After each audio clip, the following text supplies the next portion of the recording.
Bismillahirrahmanirrahim. Assalamualaikum warahmatullahi wabarakatuh. Selamat pagi anak-anak. Semangat pagi. Salam sejahtera bagi kita semua.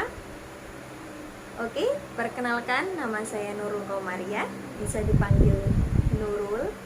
Dan saya mengajar di SKB Negeri Surabaya pada mata pelajaran Pendidikan Agama Islam. Dan yang kedua, Nurul akan mengajar materi pendidikan karakter pada kelas 11. Untuk selanjutnya, Nurul akan menyampaikan materi mengenai tentang pentingnya kesehatan rohani bagi siswa baru tentunya. Makanya diadakan materi ini dalam MPLS, meskipun dari terakhir kita harus tetap semangat dan jaga kesehatan.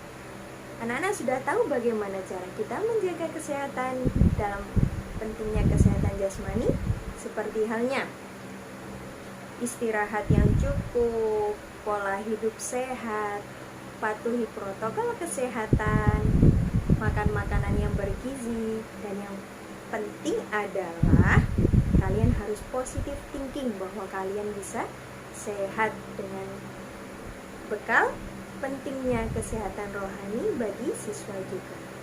Penasaran kan? Mari kita simak penjelasan dan selanjutnya. Cekidot. Pentingnya kesehatan rohani bagi siswa baru. Kata pengantar, menjaga tubuh agar tetap seimbang dapat membantu kualitas hidup menjadi lebih baik, melainkan juga kesehatan mental dan rohani agar dapat tetap hidup dengan seimbang. WHO merekomendasikan untuk setiap anak usia 5-17 tahun untuk melakukan olahraga yang dapat memperkuat otot.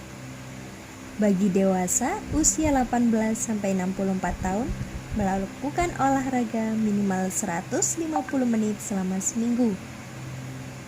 Untuk lansia 65 tahun ke atas, wajib melakukan olahraga minimal 150 menit juga dalam seminggu. Kategori selanjutnya adalah sehat secara mental. Maksud dari pernyataan tersebut adalah kondisi sehat tidak hanya secara fisik atau jasmani saja, melainkan juga tentang kejiwaan seseorang atau biasa disebut kesehatan mental. Kesehatan mental memiliki kemampuan untuk mengelola diri dalam berbagai hal. Salah satunya masalah yang sering dihadapi adalah stres. Hal ini cenderung berpengaruh pada faktor psikologi. Bila berkepanjangan, maka bisa berdampak pada kesehatan. Beberapa hal yang cenderung berpengaruh pada faktor psikologi, bila berkepanjangan, maka berdampak pada kesehatan.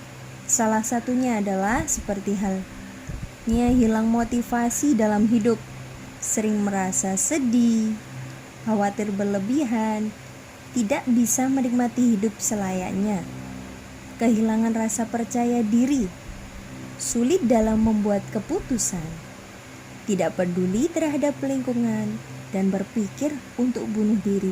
Na'udzubillah min dzalik, sedangkan hal itu sangat dikecam oleh Allah Subhanahu wa ta'ala. Dampak kesehatan yang dirasakan gangguan tidur, berbicara menjadi lambat, adanya perubahan siklus menstruasi, nafsu makan menurun hingga merasa sering sakit dan turunnya libido. Lalu bagaimana cara menjaga kesehatan mental?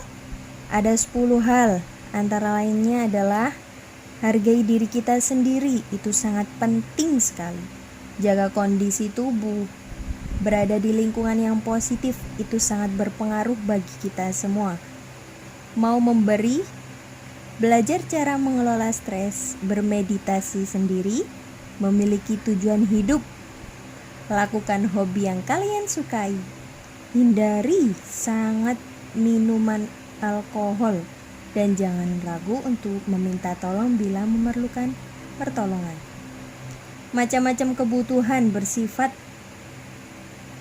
kebutuhan jasmani, dan yang kedua bersifat kebutuhan rohani. Adapun kebutuhan jasmani yaitu kebutuhan yang berhubungan dengan jasmani atau fisik seseorang terhadap barang dan jasa. Kebutuhan rohani berhubungan dengan jiwa manusia. Apa yang dimaksud sehat secara rohani? Sehat secara rohani adalah cara untuk berdamai dengan pikiran sehingga mendapat keharmonisan dalam hidup. Adapun beberapa cara yang dapat meningkatkan kesehatan rohani kita, di antara lainnya adalah beribadah, mendekatkan diri, bertakarub kepada Allah, Tuhan yang Maha Esa. Yang kedua, berdoa. 3, bermeditasi. Dan yang terakhir adalah mempraktikkan keyakinan pada diri kita sendiri. Cara menciptakan rohani yang sehat.